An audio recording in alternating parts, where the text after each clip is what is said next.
suis Thibaut Deloy, je suis conseiller référendaire à la 4e chambre de la Cour des comptes, c'est-à-dire la chambre qui s'occupe de contrôler le ministère de l'Intérieur. Et je suis ici pour évoquer le rapport de la Cour sur les services publics numériques, qui est un rapport fait à la demande de l'Assemblée en 2016, l'Assemblée nationale, et qui traite de la transition numérique, c'est-à-dire de l'utilisation de plus en plus importante des services publics en ligne, et de la manière dont on accompagne les personnes les plus éloignées de ces services dans leur démarche administrative, que ce soit les personnes atteintes d'illettrisme ou des personnes qui n'ont pas une connexion Internet, par exemple en milieu rural. Les thèmes que je vais aborder, c'est de montrer la différence qu'il y a entre cette vague digitale, puisqu'on achète de plus en plus sur Internet, on utilise de plus en plus Internet, mais on a cette petite réticence en France encore à utiliser les services publics numériques.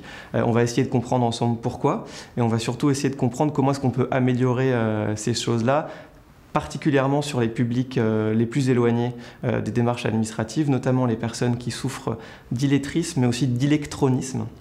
Et pour cela, la Cour fait plusieurs recommandations, notamment concernant l'accompagnement de ces personnes.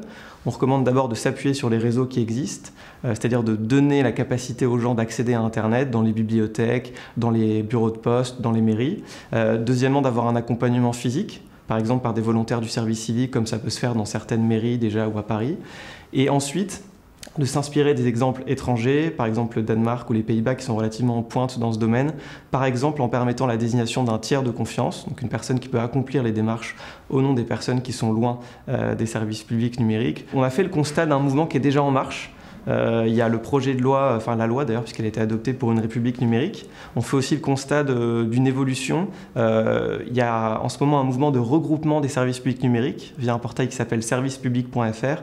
Très concrètement, ça vous permet d'effectuer plusieurs démarches sans avoir 30 identifiants, 30 mots de passe, ce qui peut parfois créer de la confusion.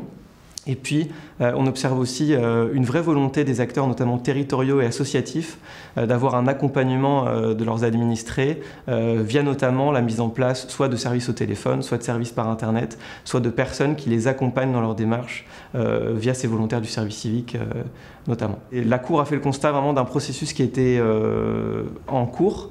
Et on peut qu'encourager justement les acteurs qui sont déjà appliqués à poursuivre leur implication parce qu'on voit les effets concrets sur les personnes qui arrivent de plus en plus à faire leur démarche sur Internet. Et on sent qu'il y a aussi une volonté de la part du législateur d'aller dans ce sens-là. Donc on peut qu'inciter les gens enfin toutes les personnes qui sont impliquées dans ce processus à encore intensifier leurs efforts et à accompagner davantage les personnes qui en ont le plus besoin. Bien évidemment, l'Agence nationale de lutte contre l'illettrisme a un rôle central dans ce processus. On se souvient que ça a été grande cause nationale en 2013. Et là, l'agence est évoquée d'ailleurs directement dans le rapport de la Cour, puisqu'elle organise, ou en tout cas elle est associée à ce qu'on appelle les points d'information multiservices. C'est notamment des réseaux associatifs qui permettent d'avoir cette médiation entre des personnes éloignées des services publics numériques et les services eux-mêmes.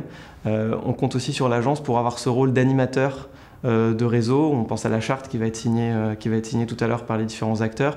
Et la capacité qu'a eu l'agence à rassembler aujourd'hui les acteurs de différents horizons montre bien que c'est un acteur central dans ce domaine.